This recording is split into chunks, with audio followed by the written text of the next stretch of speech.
বন্ধুরা আসসালামু আলাইকুম। আমি আজকে এই রিটা মাছটা রান্না করব। বাজার থেকে আমি কাটা ফালিয়ে নিয়ে আসছি। এখন আমি উপরের চামড়া ঘষে ফালিয়ে দিব। তারপর মাছটা ডইলে পরিষ্কার করে কাইটে নেই। তারপর আবার রান্না করার সময় আবার আপনাদের সবাইকে দেখাবো। এই মাছটা কত সুন্দর পরিষ্কার করে ডইলে নিছি, একবারে সাদা হয়ে গেছে। এখন মাছটা পিস করব। আর সবাই আমার পাশে থাকবেন, আমার ভিডিওটা সম্পূর্ণ দেখবেন। এই যে মাছগুলো কাইটে সুন্দর করে ধুয়ে নিচ্ছি, লবণ দিয়ে মাখিয়ে ধুয়ে নিচ্ছি। তার জন্য আমি একটু হলুদ মরিচ দিয়ে দিব। এই একটু হলুদের গুঁড়া দিয়ে দিলাম, আর একটু মরিচের গুঁড়া দিয়ে দিলাম, আর দইনের গুঁড়া দিয়ে দিলাম, একটু আদা জিরে রসুন এগুলো মশলা বাটাগুলো দিয়ে দিলাম। এখন আমি লবণ দিয়ে দিলাম। এখন ভালো করে মাখিয়ে নেই। এই যে কত সুন্দর করে সব মশলা দিয়ে মাখিয়ে নিচ্ছি। ভাজির জন্য কড়াইতে তেল দিয়ে দিব। কড়াইতে তেল দিয়ে দিব। গরম হয়ে গেছে, এখন আমি মাছগুলো দিয়ে দিব। অনেক বড় বড় পিস, 3 পিসের বেশি দিতে পারলাম না।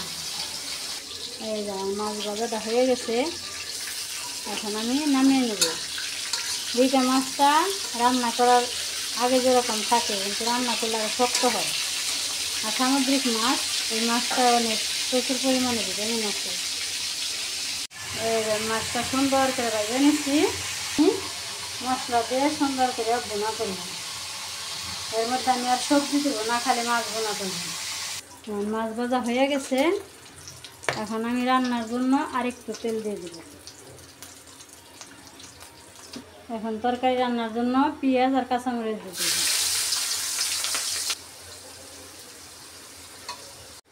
মশলাটা কষানোর জন্য অল্প একটু পানি দিয়ে দেব। হলুদের গুঁড়া দিয়ে দেব, ধনিয়ার গুঁড়া দিয়ে দেব, মরিচের গুঁড়া দিয়ে দেব, আর এখানে আদা রসুন জিরে বাটা দিয়ে দেব। আর এখন লবণ দিয়ে দেব। এখন মশলাটা ভালো করে কষিয়ে নেই। এই যেমন মশলাটা কষানো হয়ে গেছে, এখন পানি দিয়ে দেব। এই যে আমার ঝোল বলক এসে গেছে, এখন আমি মাছগুলো দিয়ে দেব। মাছগুলো দিয়ে দেব। আমার রিটা মাছের তরকারিটা কেমন হলো সবাই কমেন্টস করবেন, সবাই আমার পাশে থাকবেন। এই যে আমি আজকে একটা চাল কুমড়া নিয়েছি। এই চাল কুমড়াটা কীভাবে ভাজি করব, চাকচাক করে ভাজি করব। তাহলে চাল কুমড়াটা কাইটে নেই, তারপর আবার দেখাই। এই যে আমি চাল কুমড়াটা এইভাবে কাইটে নিয়েছি চাকচাক করে। এইভাবেই আমি আজকে এই চাল কুমড়াটা ভাজি করব। এখন আমি মশলা দিয়ে কুমড়াটা মাখিয়ে নেব। হলুদের গুঁড়া দিলাম, মরিচের গুঁড়া দিলাম, ধনিয়ার গুঁড়া দিলাম, আর এখানে লবণ দিলাম। লবণ যেহেতু দেওয়া আছে এই জন্য অল্প একটু দিলাম। লবণটা আগে দেওয়া আছে, বুঝলে কম করে লবণ দিলাম। আমি মাখিয়ে নেই, এই মশলাটা আগে মাখিয়ে নেব। মশলাটা আগে মাখিয়ে তারপর আমি এগুলোর উপর এখন আমি একটা একটা করে এইভাবে মাখিয়ে নেব। এখন কুমড়ো ভাজার জন্য তেল দিয়ে দেবো। করে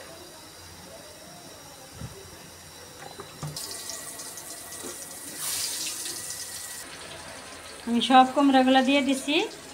এখন ভাজা শেষ করে তারপর আবার দেখাবো। এই যে দেখুন অনেক সুন্দর হয়ে গেছে আমার তরকারিটা। এখন আমি নামিয়ে নিব, জিরা গুঁড়া দিয়ে তারপরে নামিয়ে নেব। এই যে জিরা গুঁড়া দিয়ে আমি নামিয়ে নেব।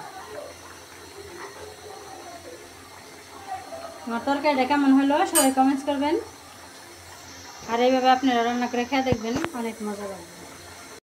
এই যে আমার কুমড়া ভাজি হয়ে গেছে, আর এই যে তরকারি। আমার আজকে দুপুরের খাবার কেমন হলো সবাই কমেন্টস করবেন, আর সবাই লাইক কমেন্ট শেয়ার করবেন, আমার পাশে থাকবেন, সবাই আমাকে সাপোর্ট করবেন। আর কষ্ট করে যারা ভিডিওটা দেখলেন সবাই ভালো থাকবেন, সুস্থ থাকবেন, আমার পাশে থাকবেন। আল্লাহ হাফেজ।